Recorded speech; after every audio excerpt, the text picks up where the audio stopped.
Bonjour à tous. Aujourd'hui, nous vous proposons un voyage fascinant au cœur de la philosophie grecque antique, une époque où les plus grands penseurs méditerranéens ont posé les bases du patrimoine intellectuel occidental. Imaginez-vous au cœur de l'Athènes antique, flânant dans l'agora animée, le cœur de la vie publique où les citoyens se réunissaient pour discuter de politique, de philosophie et de la nature même de l'existence. Fermez les yeux et sentez la chaleur du soleil athénien caresser votre peau, la douce brise charriant les arômes de l'huile d'olive et du pain frais. Vous êtes sur le point de rencontrer certains des esprits les plus influents de l'Antiquité, dont les idées continuent de façonner notre compréhension du monde. Notre histoire commence avec Thalès de Milet, qui vécut vers 624 avant Jésus-Christ. Imaginez-le marchant le long de la côte rocheuse de la mer Égée, regardant les vagues s'écraser sur le rivage. Il constate que l'eau est essentielle à toute vie, passant de l'état liquide à la vapeur puis à la glace, et qu'elle est omniprésente. Pour Thalès, l'eau était la substance fondamentale de toute existence. Imaginez-le assis au bord de la mer, plongé dans ses pensées, proclamant son idée révolutionnaire « Tout est eau ». Cette thèse marque un tournant majeur, passant d'une explication mythologique à une explication naturaliste du monde, posant les bases de la recherche scientifique future. Notre voyage se poursuit avec Anaximandre, un élève de Thalès qui vécut vers 600 avant Jésus-Christ. Imaginez un groupe d'étudiants curieux réunis autour d'un homme plongé dans ses pensées, griffonnant sur une tablette de cire à l'ombre d'un olivier. Il s'agit d'Anaximandre, l'un des penseurs novateurs de son temps. Il était fasciné par le monde naturel et ses mystères. Contrairement à son mentor Thalès, qui croyait que l'eau était la substance fondamentale de l'univers, Anaximandre proposa un concept plus abstrait et révolutionnaire. Il avança l'idée de l'apeiron, un principe infini et sans limite qui sous-tend toute existence.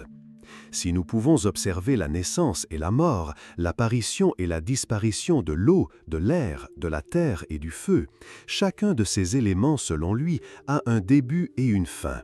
Ils sont finis, sujets au changement et à la destruction. Cependant, l'apeiron, selon Anaximandre, est différent. Il est éternel et indestructible.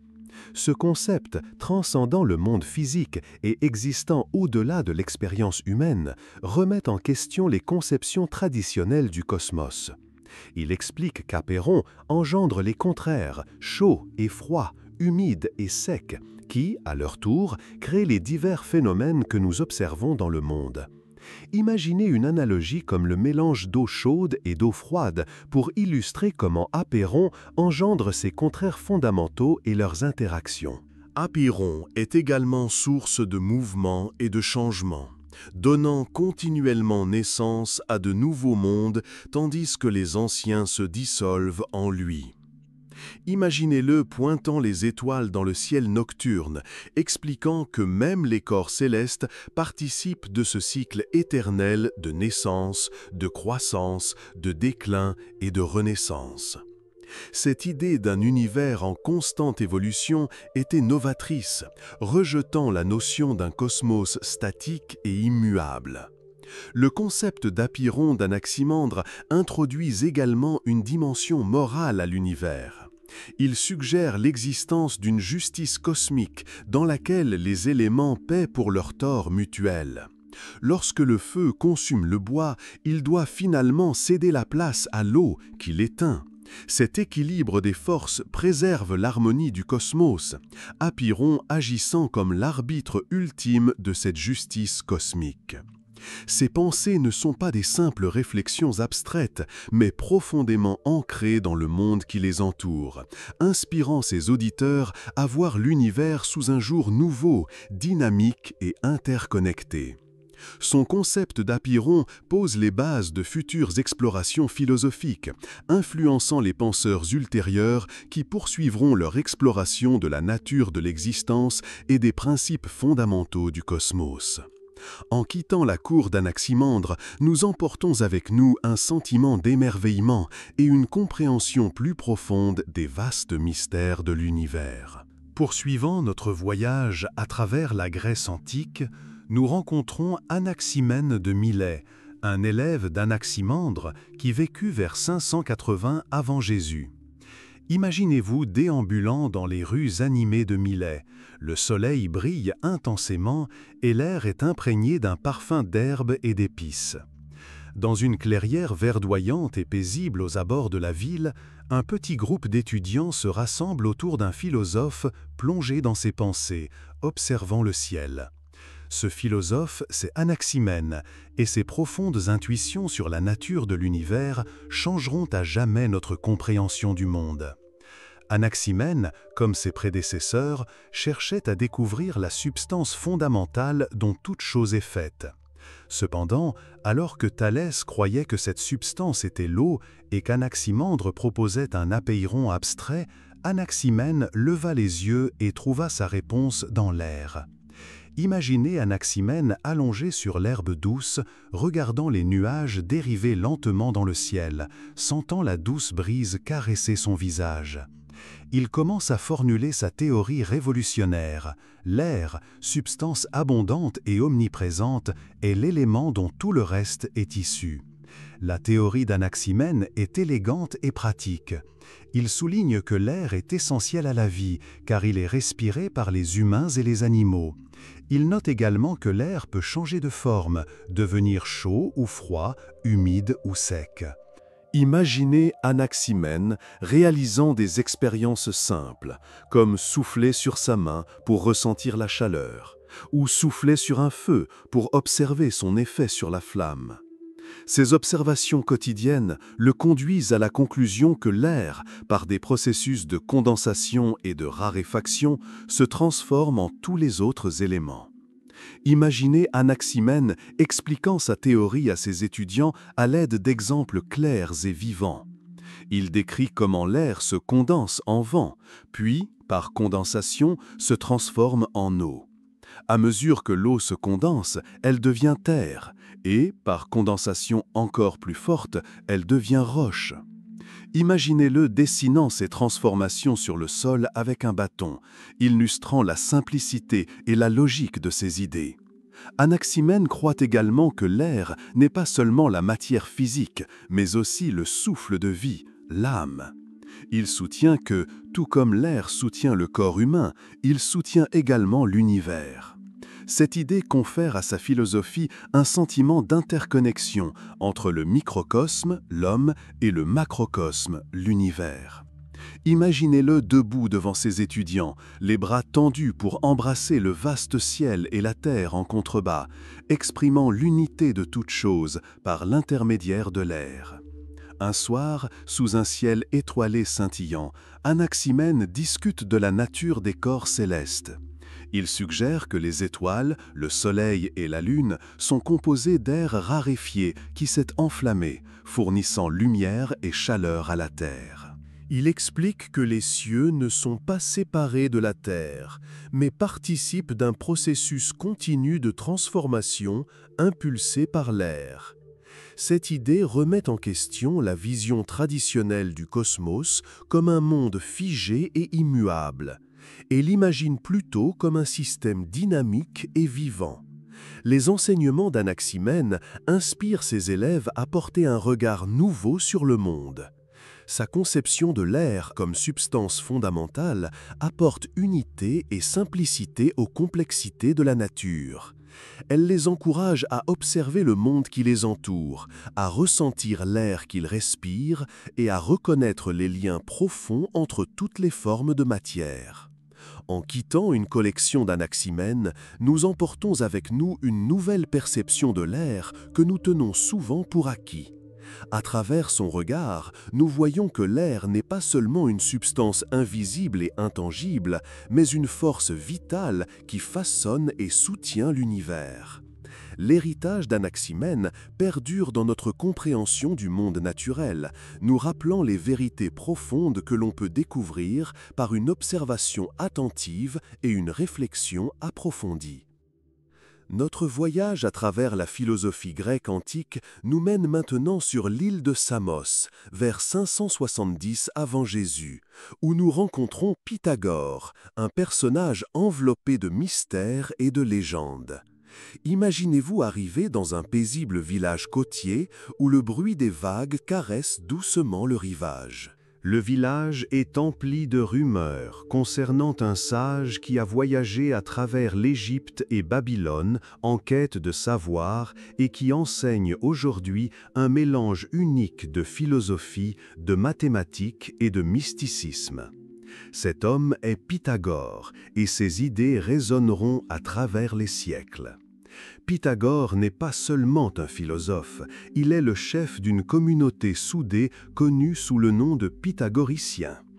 Imaginez un groupe de fidèles dévoués, vêtus de simples robes, réunis dans un sanctuaire modeste mais isolé, où résonne le doux murmure de chants contemplatifs.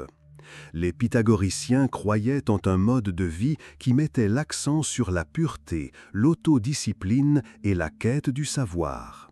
Ils vivaient selon des règles strictes, notamment un régime végétarien, la vie en communauté et un profond respect pour l'harmonie de l'univers. Au cœur de la philosophie de Pythagore se trouve la croyance que les nombres sont l'essence fondamentale de toute chose. Imaginez Pythagore debout devant un tableau noir, une craie à la main, démontrant comment les nombres et leurs relations sous-tendent la structure du cosmos.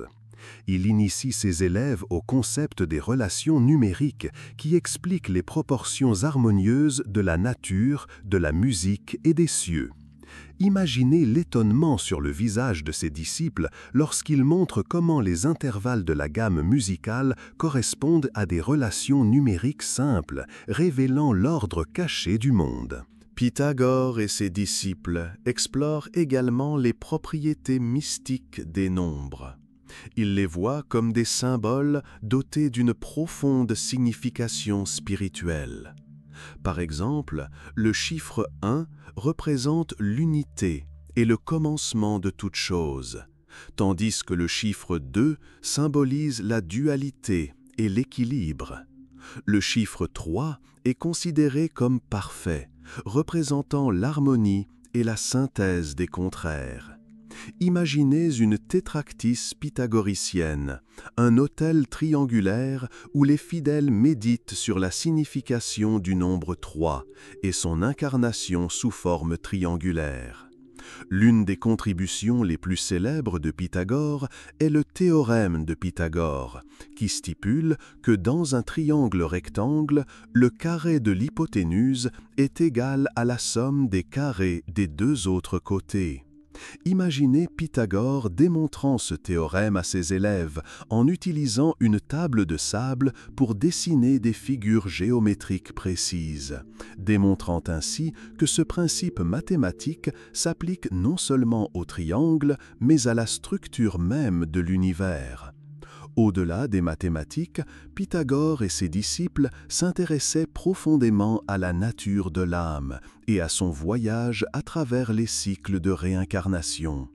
Ils croyaient que l'âme était immortelle et subissait une série de renaissances en quête de purification et d'union finale avec le divin. Imaginez Pythagore, assis avec ses disciples autour d'un feu crépitant, racontant des histoires de vies antérieures et les leçons apprises de chaque incarnation. Cette croyance en la transmigration de l'âme a conduit les pythagoriciens à vivre une vie vertueuse, cherchant à se libérer du cycle des renaissances et à atteindre l'illumination spirituelle. La communauté pythagoricienne était également connue pour son secret et son ésotérisme. C'était une société exclusive, avec des initiations et des codes de conduite stricts. Imaginez l'excitation et le respect d'un novice se préparant à l'initiation, apprenant les symboles et les chants sacrés, et finalement admis dans le cercle intime où se révèlent les mystères les plus profonds. Grâce aux enseignements de Pythagore, ses disciples ont commencé à percevoir l'univers comme un tout harmonieux et interconnecté, régi par les principes des mathématiques et l'ordre divin des nombres. Ils ont été inspirés à rechercher la connaissance, à vivre de manière éthique et à aspirer à la pureté spirituelle, convaincus qu'en comprenant le cosmos, ils pourraient atteindre un état d'être supérieur. En quittant le sanctuaire pythagoricien, nous emportons avec nous un sentiment d'émerveillement et d'admiration devant l'harmonie complexe de l'univers. L'héritage de Pythagore se poursuit, nous rappelant que la quête de la connaissance et la recherche de l'illumination spirituelle sont interconnectées, nous conduisant à une compréhension plus profonde de nous-mêmes et du monde qui nous entoure. Notre exploration de la philosophie grecque antique nous conduit maintenant dans la ville animée d'Éphèse, où nous rencontrons Héraclite, un penseur aux idées aussi mystérieuses que profondes. Imaginez-vous déambulant dans les marchés animés d'Éphèse, où l'air est imprégné du parfum des épices et du bavardage des marchands. Au cœur de la splendeur de la ville, dans le coin tranquille d'un temple, on pourrait apercevoir une silhouette perdue dans ses pensées. Héraclite, surnommé par ses contemporains le philosophe pleureur en raison de sa nature mélancolique et de sa croyance en l'impermanence de la vie, est un philosophe qui perçoit le monde à travers le prisme du changement et du flux constant. Imaginez-le marchant le long des rives du Caïster, regardant l'eau couler sans fin, jamais tout à fait la même d'un instant à l'autre. C'est là qu'il formule sa célèbre doctrine du changement, résumée dans l'expression « panta rei », qui signifie « tout coule ». Il médite à voix haute devant ses disciples. On ne peut se baigner deux fois dans le même fleuve, car d'autres eaux s'y jettent continuellement. Héraclite croit que le changement est l'essence même de l'univers. Il ne voit pas la réalité comme un ensemble d'objets statiques, mais comme un processus dynamique où tout est en mouvement constant. Imaginez Héraclite, assis avec ses disciples dans un bosquet ombragé, utilisant la métaphore du feu pour décrire sa philosophie. Il explique que, tout comme le feu consume et transforme le bois, l'univers se renouvelle constamment par un cycle de naissance, de croissance, de décomposition et de renaissance. Au cœur de la pensée d'Héraclite se trouve le concept de logos, principe fondamental d'ordre et de raison qui anime le changement constant. Imaginez-le pointant la fumée s'élevant d'un feu ardent, expliquant que le logos garantit que, malgré le chaos apparent, le cosmos possède une structure rationnelle. Le logos est tel un fil invisible qui tisse la trame de la réalité, maintenant l'équilibre et l'harmonie dans son flux. La philosophie d'Héraclite s'étend également à l'expérience humaine. Il enseigne que le conflit et la contradiction sont des aspects essentiels de la vie, porteurs de changement et de croissance. Imaginez-le illustrant cela par l'exemple de l'arc et de la lyre, expliquant comment la tension entre les contraires, comme la corde de l'arc et son cadre en bois, ou les cordes de la lyre et son corps, crée l'harmonie et l'équilibre. Il soutient que sans conflit, pas de progrès, et sans lutte, pas de développement. Héraclite est également connu pour sa croyance en l'unité des contraires. Il enseigne que des forces apparemment contradictoires sont en réalité interconnectées et interdépendantes. Imaginez-le discutant de l'interaction du jour et de la nuit, de la vie et de la mort, du plaisir et de la douleur, et de la façon dont ces contraires se définissent et se donnent mutuellement sens. Il souligne que la compréhension de cette unité est la clé pour comprendre la véritable nature de la réalité. Ses disciples, qui se rassemblent autour de lui, sont captivés par ses idées. Ils apprennent à voir le monde à travers les yeux d'Héraclite, là où l'harmonie émerge de la tension de toute chose. Imaginez un étudiant méditant sur les enseignements d'Héraclite, observant un papillon émerger de sa chrysalide, s'émerveillant de la transformation et des possibilités infinies du changement. La doctrine du changement d'Héraclite met ses étudiants au défi d'accepter l'impermanence de la vie et de trouver la sagesse dans la nature changeante de l'existence. Il les encourage à rechercher la connaissance et la compréhension non pas à travers des dogmes rigides ou des croyances statiques, mais à travers une conscience profonde de la réalité fluide et transitoire qui les entoure. Sa philosophie est un appel à s'éveiller à l'instant présent et à reconnaître le logos au cœur du flux constant de la vie. En quittant Héraclite et ses disciples au bord du fleuve, nous emportons avec nous une profonde appréciation du monde dynamique et en constante évolution dans lequel nous vivons. L'héritage d'Héraclite nous rappelle que le changement n'est pas à craindre, mais à accueillir, et que la vérité se cache dans le flux de l'existence. Contrairement à Héraclite, nous rencontrons Parménide d'Élée, dont les idées contredisent le concept de changement constant. Notre voyage philosophique nous conduit maintenant à Élée, dans le sud de l'Italie, vers 500 avant Jésus. Nous y rencontrons Parménide, un philosophe dont les idées contrastent fortement avec celles d'Héraclite. Imaginez-vous dans une paisible ville côtière entourée d'oliviers et de vignobles. Au centre d'Élée, dans une cour paisible entourée de colonnes et de plantes fleuries, un groupe d'étudiants se rassemble autour d'un homme sage et vertueux.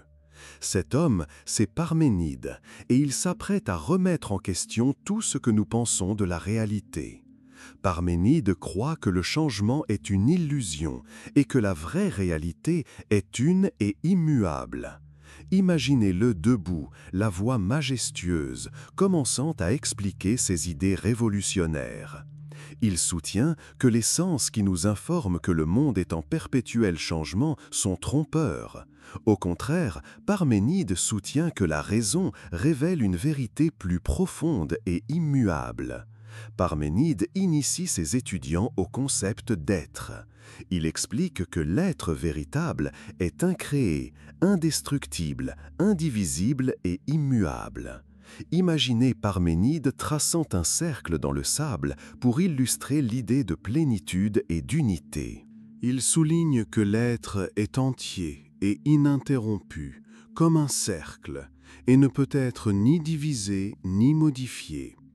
Cette réalité immuable, affirme-t-il, est la seule existence véritable. Pour clarifier son propos, Parménide avance un argument logique. Il demande à ses étudiants de réfléchir à la nature du néant ou du non-être. Imaginez-les plongés dans leurs pensées lorsque Parménide pose une question simple mais profonde. Quelque chose peut-il naître du néant ? Il répond que non, puisque rien ne peut produire quelque chose. Par conséquent, si le changement implique de passer du non-être à l'être ou vice-versa, il doit être impossible. L'être est et ne peut ne pas être. Le non-être n'est pas et ne peut exister. Le génie de Parménide réside dans son insistance sur le fait que le monde des apparences, où se produisent le changement et la multiplicité, est une illusion. Imaginez-le marchant avec ses élèves sur le marché animé d'Élée, leur montrant les différents spectacles, sons et activités. Il explique que ce qu'ils perçoivent par leurs sens, les personnes en mouvement, les échanges de marchandises, le passage du temps, n'est qu'une façade. La véritable essence de la réalité, insiste-t-il, est l'être un, immuable et éternel. L'une des œuvres les plus célèbres de Parménide est un poème dans lequel il décrit un voyage mystique au royaume de la vérité. Imaginez Parménide récitant des vers de son poème Enchanté, racontant comment il était accompagné d'une déesse qui lui révéla la différence entre le chemin de la vérité, Aletheia, et celui de l'opinion, Doxa. La déesse enseigne que le chemin de la vérité est celui de la raison, qui mène à la réalisation de l'être éternel et immuable, tandis que le chemin de l'opinion est celui des sentiments, nous trompant par des illusions de changement et de multiplicité.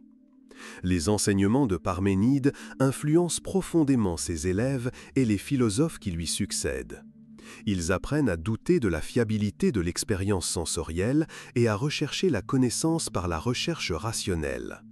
Imaginez un élève inspiré par Parménide, assis au bord de la mer, méditant sur la nature de la réalité, cherchant à dépasser les apparences pour saisir la vérité éternelle.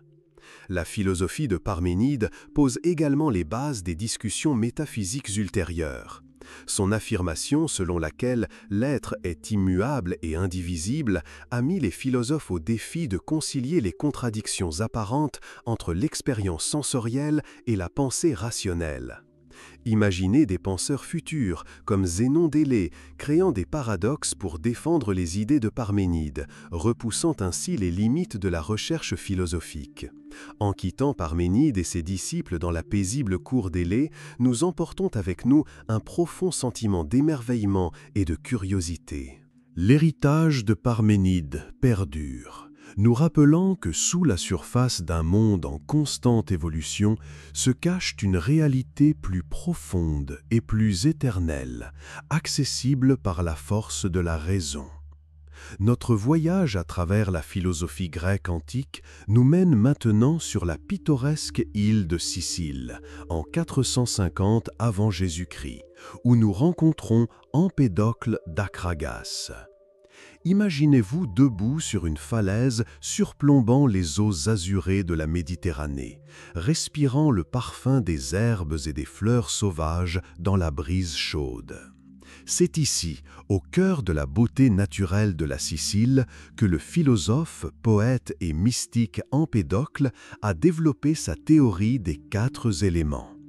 Personnage charismatique et aux multiples facettes, Empédocle croyait que toute matière dans l'univers était composée de 4 éléments fondamentaux: la terre, l'eau, l'air et le feu. Imaginez-vous Empédocle, vêtu d'une robe fluide, s'adressant à un public réuni dans un amphithéâtre en plein air. Avec conviction et foi en sa théorie, il raconte son histoire des éléments. Il explique que ces éléments sont les éléments constitutifs de tout ce qui existe. Imaginez-le prenant une poignée de terre, la passant entre ses doigts, puis désignant la mer ondulante, le ciel bleu clair et le soleil éclatant. Chaque élément, explique-t-il à son auditoire, possède des propriétés et des caractéristiques uniques. La terre est solide et stable. L'eau est fluide et vitale. L'air est léger et nécessaire. Et le feu est transformateur et énergétique. La théorie d'Empédocle va au-delà de la simple définition de ces éléments. Il introduit le concept de 2 forces opposées, l'amour, philia, et la discorde, neikos, qui agissent sur eux. Imaginez Empédocle dessinant un cercle sur la Terre et le divisant en 4 quadrants, chacun représentant un des éléments.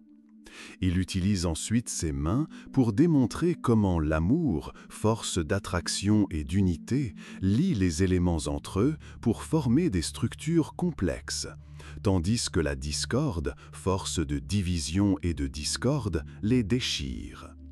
Dans le monde d'Empédocle, ces forces sont en constante évolution, créant un univers dynamique et en perpétuel changement. Imaginez-le utilisant l'imagerie d'une danse cosmique, avec les éléments comme partenaires évoluants en harmonie ou en conflit, régis par les rythmes de l'amour et de la discorde. Il captive ses auditeurs par ses descriptions saisissantes de la formation des montagnes, du cours des rivières, de la croissance des plantes et de la vie des animaux, le tout grâce à l'interaction de ces forces élémentaires. La philosophie d'Empédocle s'étend à l'expérience humaine. Il enseigne que le corps et l'âme sont constitués de 4 éléments et que la santé et le bien-être dépendent de leur équilibre. Imaginez-le enseignant à ses disciples comment atteindre l'harmonie intérieure grâce à l'alimentation, à l'exercice physique et à la méditation pour s'harmoniser avec la nature. Il souligne que la compréhension des éléments et de leurs interactions peut mener à une connexion plus profonde avec l'univers et à une vie plus épanouissante. Les idées d'Empédocle ne se limitent pas à la spéculation. Il est également connu pour ses pratiques mystiques et religieuses. Imaginez-le menant des rituels dans un bois sacré, invoquant les éléments et les forces divines qui les gouvernent. Il prétend posséder des pouvoirs magiques. Il attribuait ces pouvoirs à sa profonde connaissance des éléments, comme guérir les malades et influencer le temps. L'une des œuvres les plus célèbres d'Empédocle est son poème « Sur la nature », où il expose sa cosmologie et les principes des 4 éléments.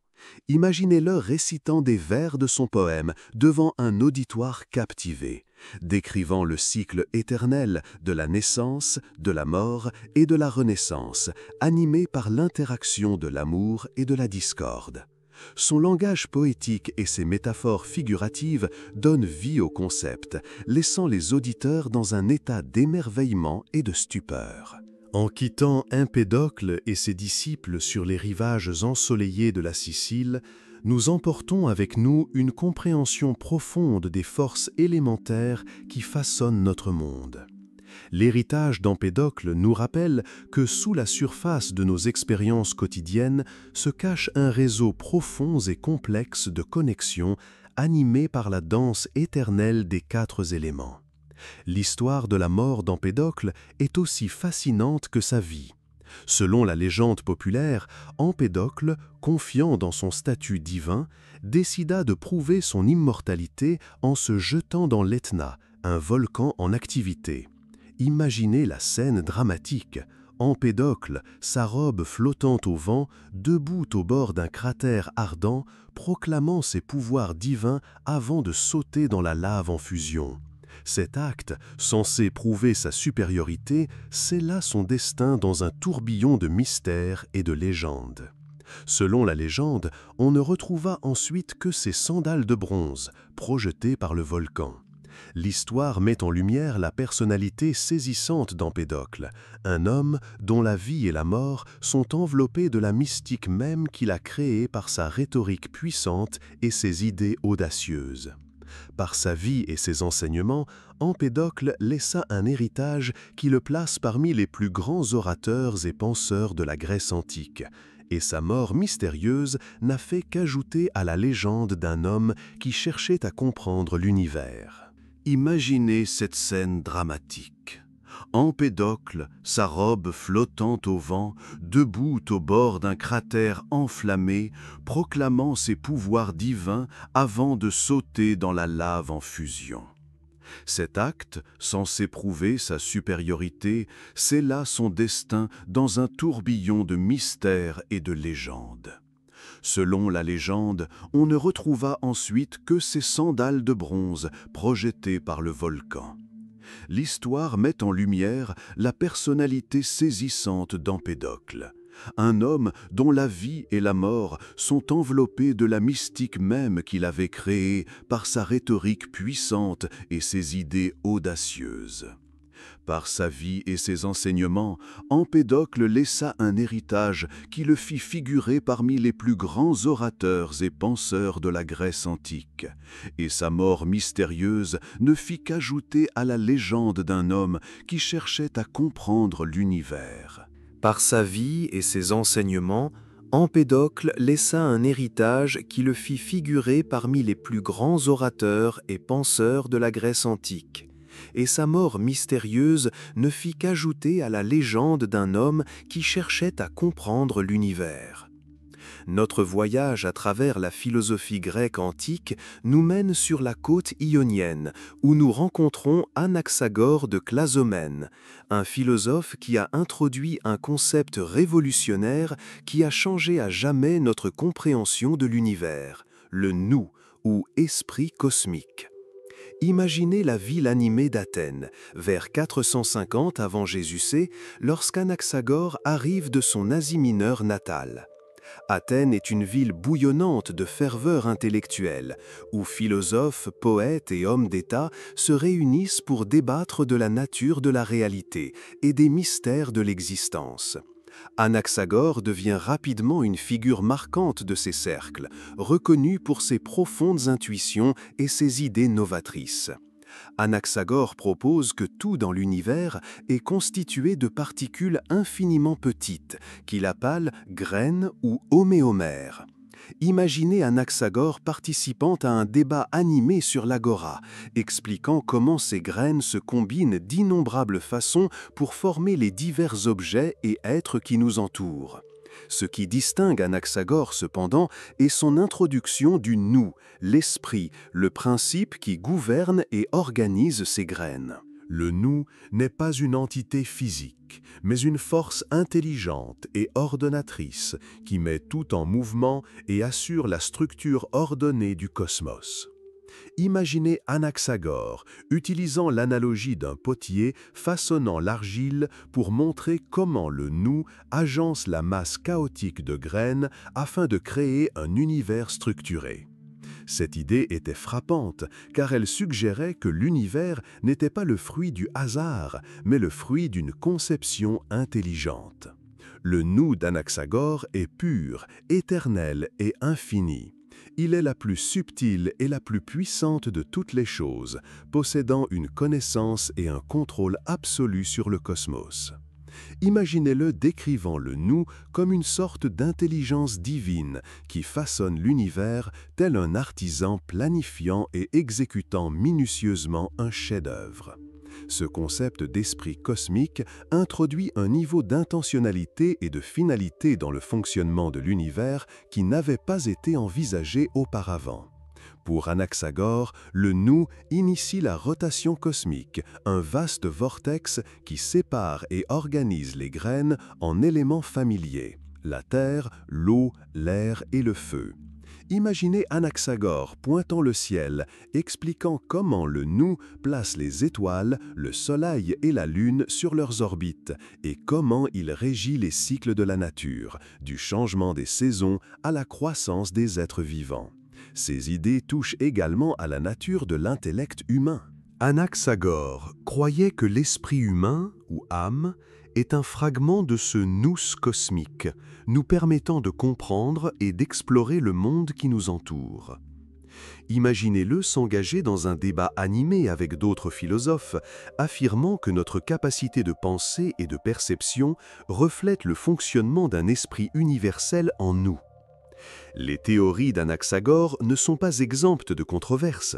Ces affirmations selon lesquelles le Soleil est une pierre brillante et non une divinité et que la Lune est constituée de terre remettent en question les conceptions religieuses traditionnelles. Imaginez la réaction des Athéniens. Certains étaient intrigués par ces explications rationnelles, d'autres jugeaient ces idées impies. Malgré les critiques, l'influence d'Anaxagore fut profonde, notamment sur son ami et élève, le grand homme d'État Périclès, qui le soutint et le défendit. L'héritage d'Anaxagore et son concept de nous continuent d'influencer les philosophes qui lui succédèrent, tels que Socrate, Platon et Aristote. Son idée d'un principe d'ordre intelligent introduit une nouvelle dimension à la philosophie grecque, reliant phénomènes physiques et recherches métaphysiques. En quittant Anaxagore dans la bouillonnante Athènes, nous emportons avec nous une compréhension plus approfondie de la manière dont les penseurs antiques tentèrent de percer les mystères de l'existence, cherchant à découvrir le dessein intelligent du cosmos. Poursuivant notre voyage à travers le riche paysage de la philosophie grecque antique, nous arrivons dans la ville animée d'Abdère, berceau de l'un des penseurs les plus influents de l'Antiquité, Démocrite. Né vers 460 avant Jésus, Démocrite est surtout connu pour avoir développé la théorie atomique, une idée révolutionnaire qui continue de trouver un écho dans la science moderne. Imaginez-vous en train de vous promener dans les rues d'Abdère et de rencontrer un homme au regard vif et à la curiosité insatiable. Il s'agit de Démocrite, souvent surnommé le philosophe rieur, en raison de sa personnalité enjouée et de sa joie de vivre. Il croyait que la compréhension de l'univers pouvait apporter non seulement connaissance, mais aussi joie et satisfaction. S'appuyant sur les travaux de son prédécesseur Leucippe, Démocrite a formulé la théorie selon laquelle tout dans l'univers était constitué de minuscules particules indivisibles appelées atomes. Imaginez Démocrite en plein débat avec d'autres philosophes, utilisant des analogies simples pour expliquer ses idées. Il pourrait comparer les atomes aux minuscules éléments invisibles qui constituent tout ce qui nous entoure, des étoiles dans le ciel à l'air que nous respirons en passant par notre propre corps. Pour Démocrite, ces atomes sont éternels, immuables et infinis. Ils se déplacent dans le vide, l'espace infini, se combinant et se dissociant de diverses manières pour former les différents objets et substances que nous percevons. Imaginez-les expliquant ce processus par l'analogie d'un kaléidoscope, où quelques formes élémentaires créent des motifs infinis selon leur disposition. L'une des caractéristiques les plus frappantes de l'atomisme de Démocrite est sa nature mécaniste. Il suggérait que tous les phénomènes, y compris les expériences sensorielles et les émotions humaines, pouvaient s'expliquer par les interactions des atomes. Imaginez Démocrite expliquant à ses étudiants que les sensations de sucré étaient causées par des atomes lisses et arrondis, tandis que l'amertume était causée par des atomes pointus et dentelés. C'était une rupture radicale avec les explications plus mystiques de son époque. Démocrite étudiait également la nature de l'âme, qu'il croyait constituée d'atomes particulièrement fins et lisses. Ces atomes de l'âme étaient responsables de la pensée, des sensations et de la vie elle-même. À la mort d'une personne, affirmait-il, ces atomes se dispersaient et se fondaient dans le pool atomique général. Cette vision renforçait sa conviction de l'importance d'une vie vertueuse et joyeuse, les craintes de la mort ou de l'au-delà étant infondées. Ces idées dépassaient la physique et la métaphysique. Démocrite s'intéressait également profondément à l'éthique. Il enseignait que le but suprême de la vie humaine était l'atteinte du bonheur, qu'il concevait comme un état de contentement et de tranquillité.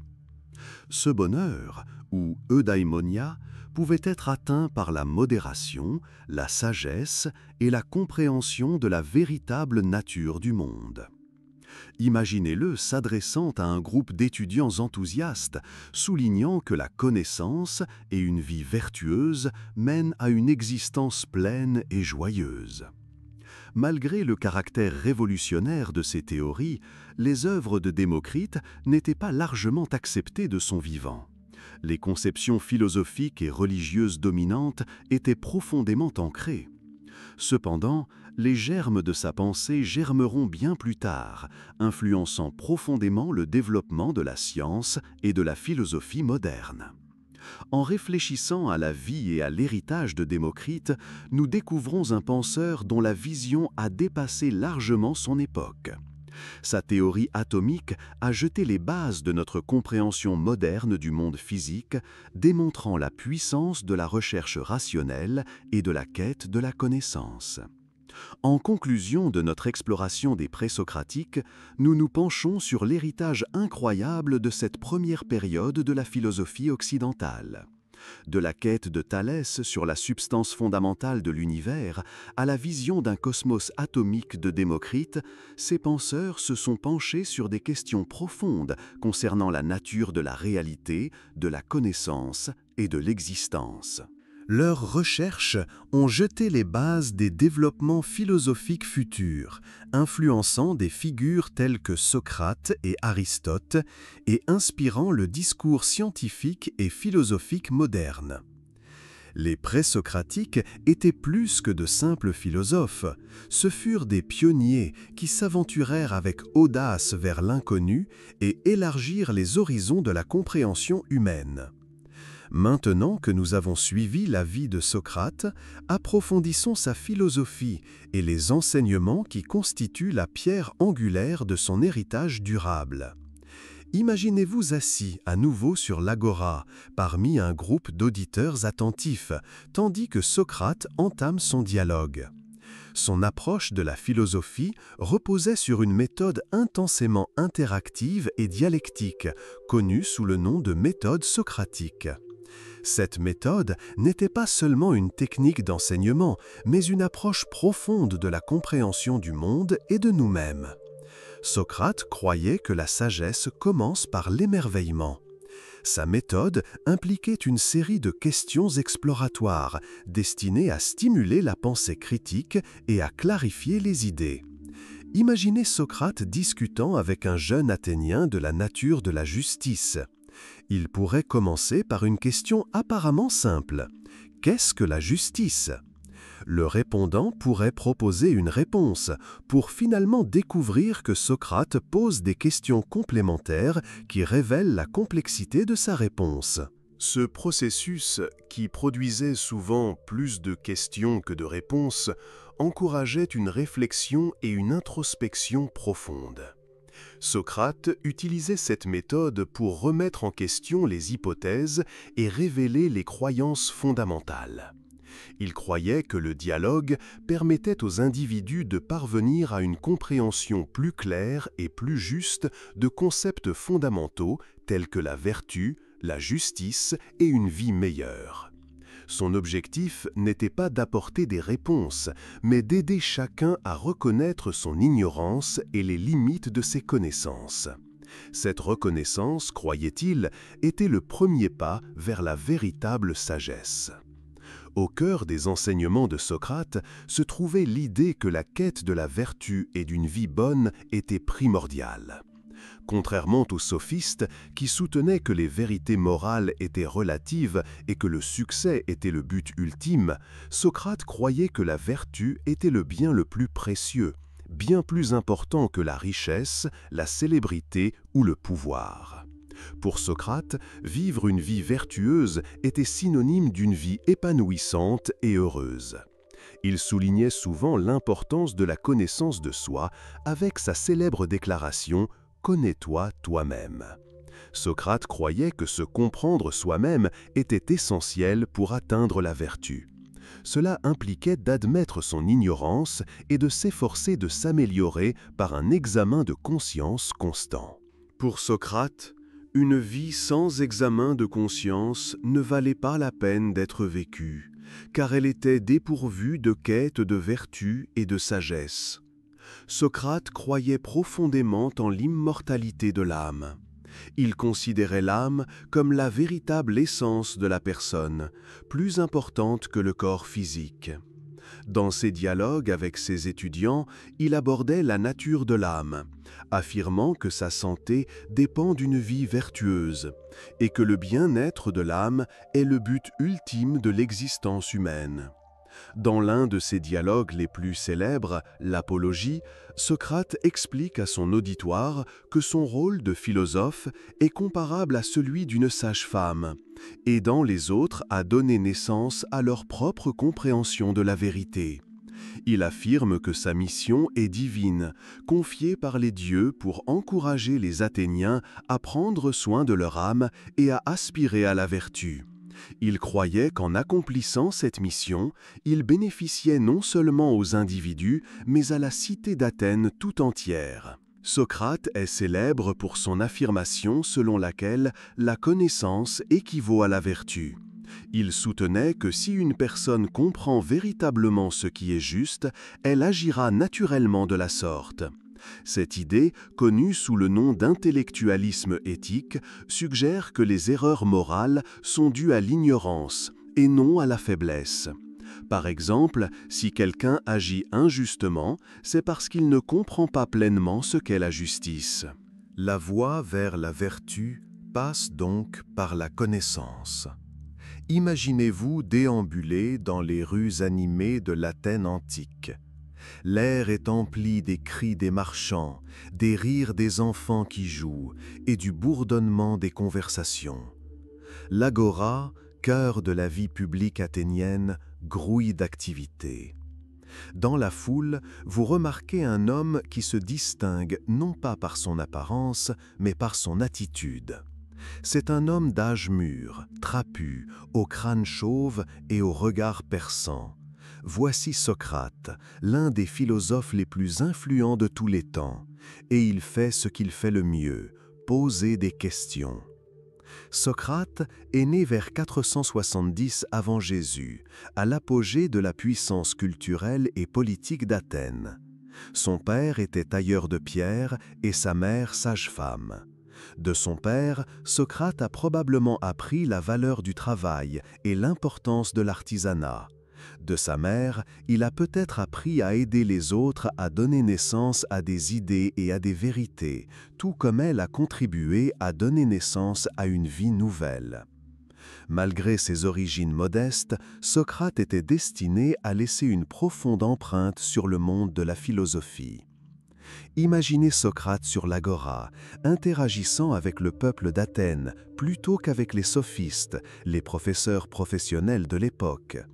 Socrate ne demandait pas d'argent pour ses cours, il se considérait plutôt comme une sorte de sage-femme intellectuelle, aidant les autres à générer leurs propres idées. Sa méthode était simple mais incroyablement efficace. Il posait des questions. Cette technique, aujourd'hui connue sous le nom de méthode socratique, consiste à poser une série de questions qui amènent le répondant à mieux comprendre ses croyances et ses hypothèses. Par ce processus, Socrate expose les contradictions et découvre des vérités plus profondes.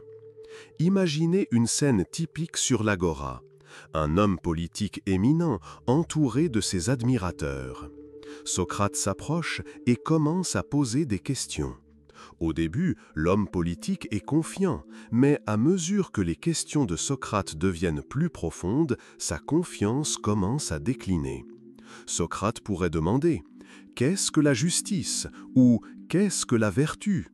Il ne donne pas de réponse directe, mais remet en question les hypothèses et révèle progressivement que l'homme politique ne comprend pas le concept aussi bien qu'il le pensait. Cette méthode peut être frustrante, voire irritante pour ceux qui privilégient une compréhension superficielle. Les questions de Socrate lui ont valu le surnom de « Thaon ».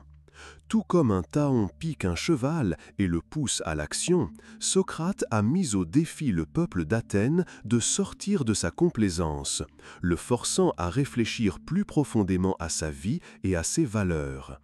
Il croyait qu'un tel examen de conscience était essentiel pour vivre une vie vertueuse et épanouissante. Une vie sans examen de conscience ne vaut pas la peine d'être vécue, déclarait-il, soulignant sa conviction que le véritable bonheur et la vertu naissent d'une remise en question et d'une croissance constante. Malgré son influence et sa popularité auprès de nombreux jeunes Athéniens, Socrate n'était pas universellement apprécié. Ses questions embarrassaient et irritaient souvent les hommes puissants de la cité. Ils le considéraient comme une menace pour la tradition et l'ordre établi. La méthode de Socrate pour dénoncer l'ignorance était plus qu'un simple exercice intellectuel. C'était un défi direct à l'autorité et au prestige des dirigeants athéniens. La tension entre Socrate et les dirigeants athéniens atteignit son paroxysme en 399 avant Jésus-Christ, lorsqu'il fut jugé pour impiété et corruption de la jeunesse. Imaginez la scène dans un tribunal athénien. Socrate se tient devant ses accusateurs, représentant des courants conservateurs de la société athénienne. Ils affirment qu'il exerce une influence dangereuse, qu'il remet en question les dieux et qu'il égare la jeunesse avec ses idées radicales. Lors de son procès, Socrate reste ferme et impénitent. Il profite de l'occasion non pas pour implorer la clémence, mais pour exposer plus en détail sa philosophie. Imaginez Socrate s'adressant au jury, calme et rationnel. Pour sa défense, il explique que ses études philosophiques sont un service rendu à la cité, une mission divine visant à encourager le progrès moral et intellectuel. Il affirme ne pas corrompre la jeunesse, mais l'inspirer à l'esprit critique et à la recherche de la vérité. La défense de Socrate est éloquente, mais ne convainc pas la majorité du jury. Il est reconnu coupable et condamné à mort par ingestion d'une coupe de poison à la ciguë. Dans ces dernières heures, Socrate reste fidèle à ses principes. Imaginez la scène dans sa cellule, où ses amis et ses élèves se rassemblent pour le supplier de s'évader. Socrate refuse, persuadé que cette évasion violerait ses principes et anéantirait les lois athéniennes qu'il a toujours respectées. Tout en buvant le poison, Socrate continue de discuter avec ses amis, évoquant l'immortalité de l'âme et la nature de la mort. Son attitude reste calme et sereine, même lorsque le poison commence à faire effet. Imaginez la pièce emplie d'un silence sombre mais respectueux, alors que Socrate rend enfin son dernier souffle. Sa mort témoigne profondément de son attachement à ses convictions et de sa quête inébranlable de la vérité. Il est reconnu coupable et condamné à mort par l'absorption d'une coupe de poison à la ciguë. Dans ces dernières heures, Socrate reste fidèle à ses principes. Imaginez la scène dans sa cellule, où ses amis et ses élèves se rassemblent pour le supplier de s'évader. Socrate refuse, persuadé que cette évasion violerait ses principes et briserait les lois d'Athènes qu'il a toujours respectées. Tout en buvant le poison, Socrate continue de converser avec ses amis, discutant de l'immortalité de l'âme et de la nature de la mort. Son attitude reste calme et sereine, même lorsque le poison commence à faire effet. Imaginez la pièce emplie d'un silence sombre, mais respectueux, alors que Socrate rend enfin son dernier souffle. Sa mort témoigne profondément de son attachement à ses convictions et de sa quête incessante de la vérité. Il est reconnu coupable et condamné à mort par l'absorption d'une coupe de poison à la ciguë. Dans ces dernières heures, Socrate reste fidèle à ses principes. Imaginez la scène dans sa cellule, où ses amis et ses élèves se rassemblent pour le supplier de s'évader. Socrate refuse, persuadé que cette évasion violerait ses principes et briserait les lois d'Athènes, qu'il a toujours respectées. Tout en buvant le poison, Socrate continue de converser avec ses amis, discutant de l'immortalité de l'âme et de la nature de la mort. Son attitude reste calme et sereine, même lorsque le poison commence à faire effet. Imaginez la pièce emplie d'un silence sombre mais respectueux, alors que Socrate rend enfin son dernier souffle. Sa mort témoigne profondément de son attachement à ses convictions et de sa quête incessante de la vérité. L'héritage de Socrate perdure non pas à travers ses écrits, mais grâce à l'influence durable de ses idées et à l'impact profond qu'il a eu sur ses élèves et les générations suivantes de philosophes. Platon, son élève le plus célèbre, a écrit des dialogues qui ont capturé l'essence de la pensée socratique et préservé les idées de son mentor. Aristote, élève de Platon, a développé ces idées, posant les fondements de la philosophie occidentale. En réfléchissant à la vie et à la mort de Socrate, nous découvrons un homme qui a consacré sa vie à la quête de la sagesse, prêt à défier les conventions et à rester fidèle à ses principes même face à la mort. Son histoire nous rappelle avec force l'importance de la pensée critique, le courage de remettre en question les normes établies. Au terme de notre exploration de la vie de Socrate, nous éprouvons un profond respect pour ses contributions à la philosophie et son héritage durable.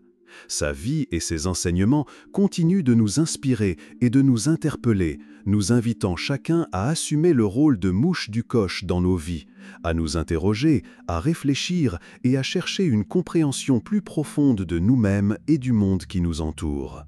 Maintenant que nous avons suivi la vie de Socrate, approfondissons sa philosophie et les enseignements qui constituent la pierre angulaire de son héritage durable.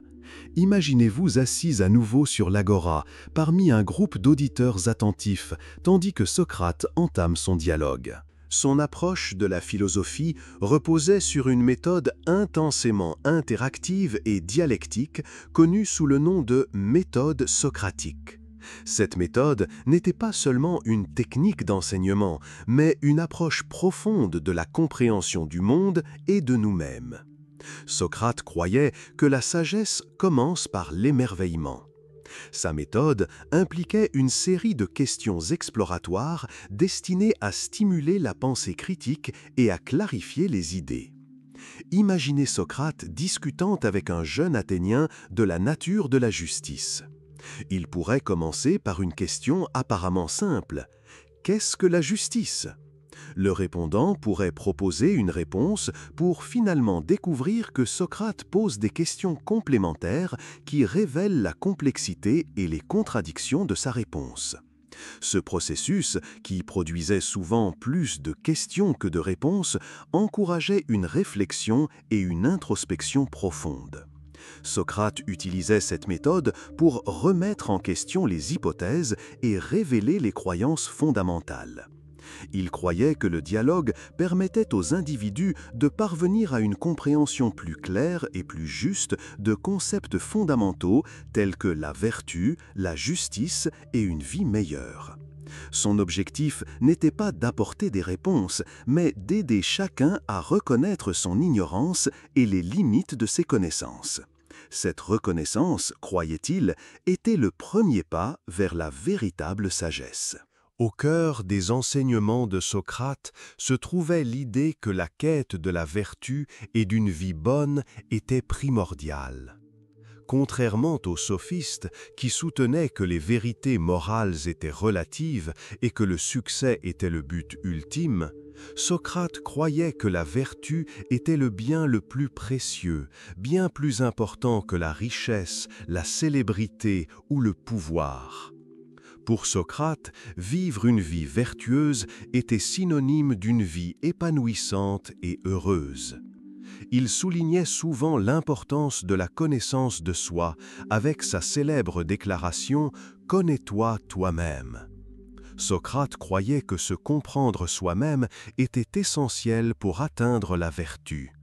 Cela impliquait d'admettre son ignorance et de s'efforcer de s'améliorer par un examen de conscience constant. Pour Socrate, une vie sans examen de conscience ne valait pas la peine d'être vécue, car elle était dépourvue de quête de vertu et de sagesse. Socrate croyait profondément en l'immortalité de l'âme. Il considérait l'âme comme la véritable essence de la personne, plus importante que le corps physique. Dans ses dialogues avec ses étudiants, il abordait la nature de l'âme, affirmant que sa santé dépend d'une vie vertueuse et que le bien-être de l'âme est le but ultime de l'existence humaine. Dans l'un de ses dialogues les plus célèbres, l'Apologie, Socrate explique à son auditoire que son rôle de philosophe est comparable à celui d'une sage-femme, aidant les autres à donner naissance à leur propre compréhension de la vérité. Il affirme que sa mission est divine, confiée par les dieux pour encourager les Athéniens à prendre soin de leur âme et à aspirer à la vertu. Il croyait qu'en accomplissant cette mission, il bénéficiait non seulement aux individus, mais à la cité d'Athènes tout entière. Socrate est célèbre pour son affirmation selon laquelle la connaissance équivaut à la vertu. Il soutenait que si une personne comprend véritablement ce qui est juste, elle agira naturellement de la sorte. Cette idée, connue sous le nom d'intellectualisme éthique, suggère que les erreurs morales sont dues à l'ignorance et non à la faiblesse. Par exemple, si quelqu'un agit injustement, c'est parce qu'il ne comprend pas pleinement ce qu'est la justice. La voie vers la vertu passe donc par la connaissance. Notre voyage à travers la philosophie grecque antique se poursuit avec l'un des esprits les plus brillants de tous les temps, Platon. Né à Athènes vers 428 avant Jésus, Platon fut l'élève de Socrate et le fondateur de l'Académie, première école d'enseignement supérieur du monde occidental. Imaginez un jeune esprit curieux écoutant Socrate parler sur l'agora, absorbant chacune de ses questions et pensées. Issu d'une famille athénienne distinguée, Platon se destinait à une carrière politique, mais sa rencontre avec Socrate changea sa vie. Il devint un étudiant dévoué, assistant au procès de son mentor et à jamais bouleversé par l'injustice du verdict. Cet événement influença profondément sa vision de la politique et de la philosophie, le conduisant à croire que l'état idéal ne pouvait être construit que sur les fondements de la sagesse et de la justice. Platon est surtout connu pour sa théorie des formes ou idées.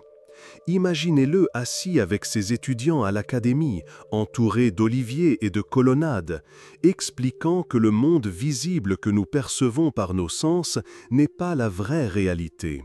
La vraie réalité, croyait Platon, existe dans un monde transcendant de formes parfaites, immuables et éternelles. Imaginez un cercle parfait ou une justice parfaite. Ces idées ou formes existent indépendamment du monde physique. Tout ce que nous voyons dans le monde physique n'est que des copies imparfaites ou des ombres de ces formes parfaites. Pour illustrer ce concept complexe, Platon a utilisé la célèbre allégorie de la caverne. Imaginez un groupe de prisonniers enchaînés depuis leur naissance dans une grotte face au mur. Un feu brûle derrière eux, et entre eux et le feu marchent des gens portant divers objets. Les prisonniers ne voient que les ombres de ces objets sur le mur, et ils croient que c'est la seule réalité. Imaginez ensuite que l'un des prisonniers soit libéré et émerge à la lumière du jour. Au début, il souffre, mais peu à peu, il commence à entrevoir le véritable monde au-delà de la caverne. Lorsqu'il revient dire la vérité à ses compagnons, ceux-ci ne le croient pas, préférant rester dans leurs illusions. Cette allégorie, que Platon explique à ses élèves, symbolise la condition humaine. Nous sommes prisonniers, enchaînés aux illusions du monde sensoriel. Et le philosophe est celui qui est libéré pour voir les formes véritables. Platon croyait que la véritable connaissance ne s'acquiert pas par les sens, mais par la raison et la contemplation intellectuelle. La philosophie de Platon a également eu une profonde influence sur la politique, notamment dans son ouvrage La République. Imaginez Platon discutant de la nature d'une société idéale avec ses étudiants. Il soutenait qu'un État idéal devait être gouverné par des rois philosophes, dotés de la sagesse et de la connaissance des formes. Il croyait que la société devait être structurée de telle sorte que chacun remplisse une fonction en fonction de ses capacités et de ses vertus. Platon distinguait 3 classes dans l'état idéal: les rois philosophes qui gouvernaient, les gardiens qui protégeaient et les artisans qui subvenaient aux besoins matériels. Il soutenait que, tout comme l'âme était composée de 3 parties, raison, esprit et appétit, la société devait également être harmonieuse et équilibrée. L'enseignement de Platon reposait également sur l'idée de l'immortalité de l'âme. Il croyait que l'âme était non seulement immortelle, mais qu'elle existait aussi avant la naissance dans le monde des formes, où elle apprenait des vérités idéales. Imaginez-le, expliquant qu'apprendre ne consistait pas à acquérir de nouvelles connaissances, mais plutôt à se souvenir, ou amnèse, de ce que l'âme savait déjà. Cette conception a profondément influencé la pensée occidentale sur la nature de la conscience et de la cognition. L'influence de Platon sur la philosophie occidentale fut monumentale. Ses idées sur la nature de la réalité, la connaissance, l'éthique et la politique ont façonné d'innombrables penseurs au fil des siècles. L'Académie qu'il fonda devint un haut lieu de la vie intellectuelle, attirant étudiants et érudits du monde antique. En quittant Platon et ses élèves à l'Académie, nous emportons avec nous un profond émerveillement devant le pouvoir des idées et la prise de conscience que le monde que nous voyons n'est peut-être que l'ombre d'une réalité plus profonde et plus vraie. L'héritage de Platon continue de nous inciter à remettre en question nos hypothèses, à rechercher la sagesse et à explorer les formes éternelles qui façonnent notre existence. Notre voyage philosophique se poursuit à Athènes, où nous rencontrons Aristote, élève de Platon et l'un des penseurs les plus influents de l'histoire de l'humanité.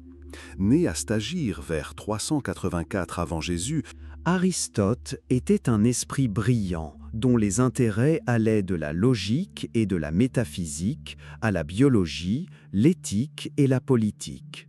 Imaginez-le, calme et serein, déambulant dans le lycée, sa propre école fondée en 335 avant Jésus-Christ, donnant des conférences à ses étudiants. Contrairement à Platon, qui aspirait au monde transcendant des formes, Aristote était profondément centré sur le monde empirique que nous percevons avec nos sens. Son approche de la philosophie était systématique et empirique, fondée sur l'observation et la classification. Il croyait que la connaissance devait s'acquérir par l'étude de phénomènes spécifiques, puis par la généralisation de ces observations. Aristote est considéré comme le père de la logique. Imaginez-le expliquant à ses étudiants les principes du syllogisme, une méthode de raisonnement déductif. Il enseignait comment construire des arguments valables à partir de prémices menant à une conclusion précise. Par exemple, tous les hommes sont mortels, Socrate est un homme, donc Socrate est mortel. Cette systématisation de la logique est devenue le fondement de la pensée scientifique et philosophique occidentale pendant plus de 2000 ans. En métaphysique, Aristote était en désaccord avec Platon sur la théorie des formes. Plutôt que de les placer dans un domaine distinct, Aristote soutenait que les formes, ou, comme il les appelait, essence ou forme, étaient indissociables de choses particulières. Imaginez-le tenant une pomme et expliquant que la forme d'une pomme n'existe pas séparément de la pomme elle-même. La forme d'une pomme est son essence, sa pommeté, inhérente à la pomme elle-même. Il croyait que tout dans le monde était composé de matière et de forme. La matière était ce dont une chose était faite, et la forme était ce qu'elle était. Aristote a également développé le concept de 4 causes pour expliquer l'existence et le changement des choses. Imaginez-le prendre l'exemple d'une statue pour illustrer ces causes. Raison matérielle. De quoi est-il fait? De marbre. Raison formelle. Quelle est sa forme ou son essence? La forme de la statue de David. Cause effective. Qui l'a créée? Sculpteur. Cause ultime. Pourquoi existe-t-il? Quel est son but? Décorer, inspirer. Ce système de causalité est devenu un outil fondamental pour comprendre le monde. Dans le domaine de l'éthique, Aristote s'est concentré sur le concept d'eudaimonia, souvent traduit par bonheur ou épanouissement. Imaginez-le donnant un cours à ses étudiants sur l'éthique à Nicomaque, son œuvre maîtresse en éthique. Il soutenait que l'eudaimonia s'obtenait en menant une vie vertueuse. Pour Aristote, la vertu ne consistait pas simplement à faire le bien, mais à développer un caractère menant à l'action juste. Il parlait du juste milieu, trouvant un équilibre entre les deux extrêmes du vice. Par exemple, le courage est le juste milieu entre l'insouciance et la lâcheté. La justice, la générosité, l'amitié. Autant de vertus qui doivent être développées par la pratique et l'habitude. Aristote s'intéressait également profondément à la politique, considérant l'homme comme un animal politique. Il croyait que les humains étaient naturellement destinés à vivre en communauté. Dans son ouvrage Politique, il analysa différentes formes de gouvernement, monarchie, aristocratie, timocratie, démocratie, oligarchie et tyrannie, et chercha à déterminer la meilleure façon d'assurer la prospérité des citoyens. Il croyait que la vocation de l'État était de promouvoir une vie vertueuse pour ses citoyens. L'influence d'Aristote sur la pensée occidentale fut profonde. Ses œuvres furent préservées et étudiées à Byzance et dans le monde islamique, puis redécouvertes dans l'Europe médiévale où elles eurent un impact profond sur la philosophie scolastique. Son approche systématique de la connaissance et son approche empirique posèrent les bases du développement de la science. En quittant Aristote et ses disciples au lycée, nous emportons avec nous une profonde appréciation du pouvoir de la raison et de la recherche systématique. L'héritage d'Aristote continue de nous inspirer à rechercher la connaissance dans tous les domaines de la vie, à observer le monde qui nous entoure et à aspirer à une vie vertueuse et prospère. Après l'âge d'or de la philosophie grecque classique, marqué par des figures emblématiques comme Socrate, Platon et Aristote, s'ouvre une période de profonds changements sociaux et politiques. Cette période, appelée période hellénistique, de 323 avant Jésus à 30 avant Jésus environ, est marquée par l'effondrement de l'empire d'Alexandre le Grand et l'essor des grands royaumes hellénistiques. Dans ce nouveau contexte, à mesure que les anciennes cités-États perdent leur autonomie et que l'individu se sent moins lié à la communauté, l'orientation de la philosophie se déplace. Les philosophes de cette période, appelés penseurs hellénistiques, se concentrent de plus en plus sur la recherche du bonheur personnel, du bien-être et de la paix intérieure dans un monde imprévisible. Examinons deux des écoles de pensée les plus influentes de cette époque, le stoïcisme et l'épicurisme. Imaginez Athènes à la fin du IVe siècle avant Jésus. Les bâtiments sont toujours imposants, mais l'esprit de la ville a changé. Dans les rues animées d'Athènes, nous rencontrons Zénon de Citium, le fondateur du stoïcisme, qui vécut de 334 à 262 avant Jésus environ. Imaginez-le en train de raisonner calmement avec ses disciples dans la Stoa Poikile ou Stoa Peinte de l'Agora, d'où le nom de stoïcisme. Les stoïciens croyaient que le but suprême de la vie humaine était d'atteindre l'eudaimonia, ou prospérité, en vivant en harmonie avec la nature et la raison. Imaginez Athènes à la fin du IVe siècle avant Jésus. Les bâtiments sont toujours imposants, mais l'esprit de la ville a changé. Dans les rues animées d'Athènes, nous rencontrons Zénon de Citium, le fondateur du stoïcisme, qui vécut de 334 à 262 avant Jésus environ. Imaginez-le en train de raisonner calmement avec ses disciples dans la Stoa Poikile, ou Stoa Peinte de l'Agora, d'où le nom de stoïcisme. Les stoïciens croyaient que le but suprême de la vie humaine était d'atteindre l'eudaimonia, ou prospérité, en vivant en harmonie avec la nature et la raison.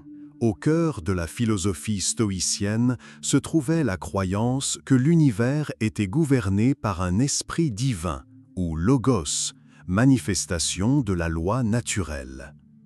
Imaginez un stoïcien méditant sur le ciel, réalisant que tout se déroule selon un plan immuable et rationnel.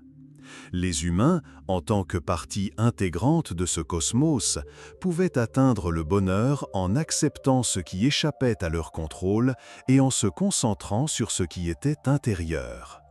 Les stoïciens enseignaient que la seule façon d'atteindre le véritable bonheur est de reconnaître la différence entre ce que nous pouvons contrôler et ce que nous ne pouvons pas contrôler. Imaginez un stoïcien confronté à un malheur, comme la perte d'un bien ou le décès d'un être cher, avec calme. Il ne s'afflige pas excessivement, car il comprend que ces événements échappent à son contrôle.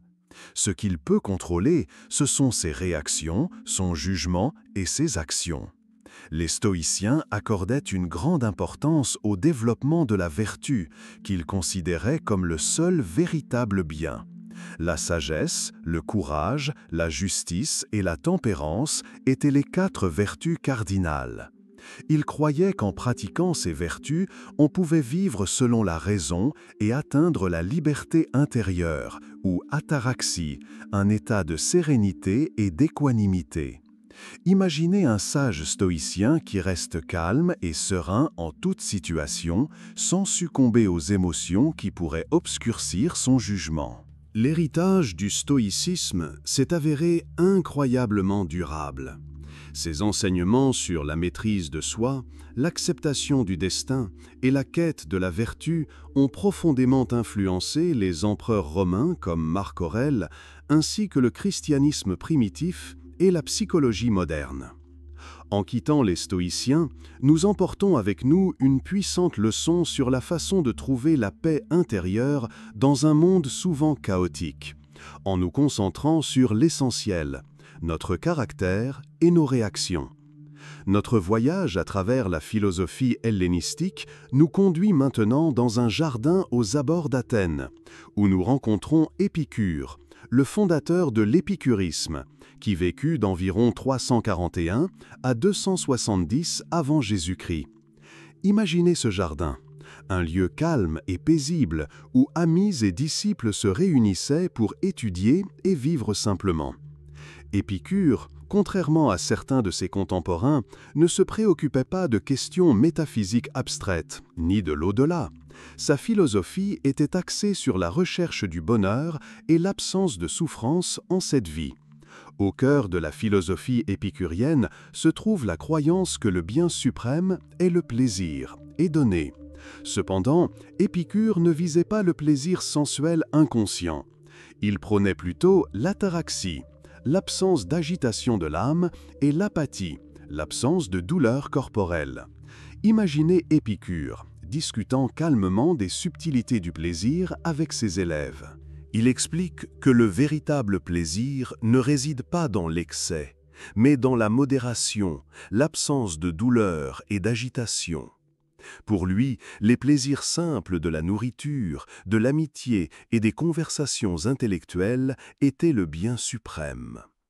Épicure soulignait également l'importance de l'amitié. Imaginez-le entouré d'amis proches, partageant des repas simples et des conversations profondes. Il croyait que l'amitié était l'une des plus grandes sources de bonheur, car elle apportait soutien, compagnie et sentiment d'appartenance. Pour atteindre la sérénité, Épicure proposait plusieurs principes. Il enseignait qu'il ne fallait pas craindre les dieux, car ils n'interfèrent pas dans les affaires des hommes. Il soutenait également qu'il ne fallait pas craindre la mort, car lorsque nous existons, il n'y a pas de mort, et lorsque la mort survient, nous ne sommes plus. Imaginez Épicure rassurant ses disciples en leur expliquant qu'il n'y a pas lieu de s'inquiéter de ce qui est extérieur à notre expérience. Sa philosophie intégrait également les idées atomistes de Démocrite. Il croyait que l'univers était constitué d'atomes se déplaçant dans le vide, sans dessein ni intervention divine. Cela libérait les hommes de la peur du surnaturel et leur permettait de se concentrer sur la recherche du bonheur dans le monde matériel. L'héritage de l'épicléisme, souvent confondu avec un hédonisme irréfléchi, est en réalité une philosophie de modération, d'amitié et de quête de sérénité. Ces idées ont influencé les penseurs à travers les siècles, les incitant à rechercher le bonheur simple et la paix intérieure. En quittant le jardin d'Épicure, nous emportons avec nous une leçon importante sur la façon de trouver le bonheur et l'épanouissement au quotidien en appréciant les plaisirs simples et en abandonnant les peurs et les soucis superflus. Les philosophes hellénistiques ont laissé un héritage profond. Leurs idées sur l'éthique, la nature de la connaissance et la liberté intérieure ont influencé non seulement les traditions philosophiques ultérieures, mais aussi la pensée chrétienne primitive, nombre d'écrivains et penseurs chrétiens ayant profondément investi les œuvres des stoïciens et des épicuriens. En réfléchissant aux enseignements de ces philosophes, on constate que, malgré les bouleversements de la période hellénistique, nombre des questions qu'ils ont soulevées sur la nature du bonheur, le sens de la vie et le rôle de la raison dans l'existence humaine restent profondément pertinentes aujourd'hui. Leurs idées offrent des perspectives intemporelles sur la manière de naviguer dans les complexités de nos vies et de trouver la paix dans un monde souvent hors de notre contrôle. Alors que nous concluons notre exploration de la philosophie grecque antique, prenons un moment pour réfléchir à l'influence durable de ces penseurs. Leurs idées ont façonné notre façon de penser, de la science à la politique, en passant par l'éthique et la nature même de l'existence. Imaginez la Grèce antique, un lieu dynamique où la philosophie n'était pas seulement un sujet d'étude, mais un mode de vie.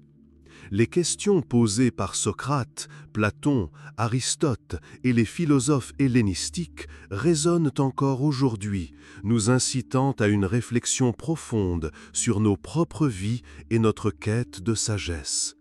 Merci de m'accompagner dans ce voyage.